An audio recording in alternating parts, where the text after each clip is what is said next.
علیہ وسلم کی آزاد کردہ باندی حضرت میمونہ رضی اللہ عنہا فرماتی ہیں کہ میں نے عرض کیا یا رسول اللہ صلی اللہ علیہ وسلم ہمیں بیت المقدس کے متعلق کچھ بتائیے،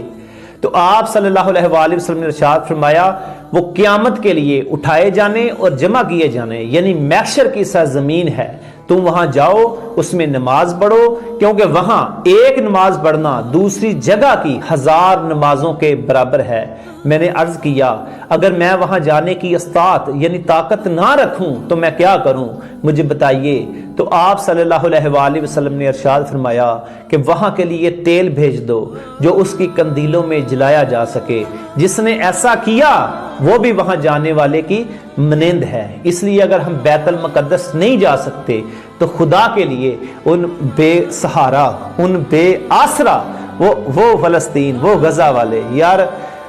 جن کا کفر صہیونیوں نے جو بے درے قتل کیا، جن کا قتل عام ہوا اور آج کے دن تک وہ امت مسلمہ کو مدد کے لیے پکار رہے ہیں، لیکن ہماری بدبختی یہ ہے کہ ہم انگریز کے اتنا نیچے لگ چکے ہیں کہ ہم اپنے مسلمان بھائیوں کی مدد کے لیے بھی نہیں جا سکے۔ ہمارا سینہ، ہمارا دل تڑپتا ہے لیکن ریاست ہمیں جانے نہیں دیتی۔ اس لیے جو لوگ جانا چاہتے ہیں، جن کا دل بیت المقدس کے لیے دھڑکتا ہے، جن کا دل بیت المقدس کے لیے تڑپتا ہے لیکن وہ کسی مجبوری کے تحت جا نہیں سکتے، تو رسول اللہ صلی اللہ علیہ وسلم کے فرمان عالی شان کے مطابق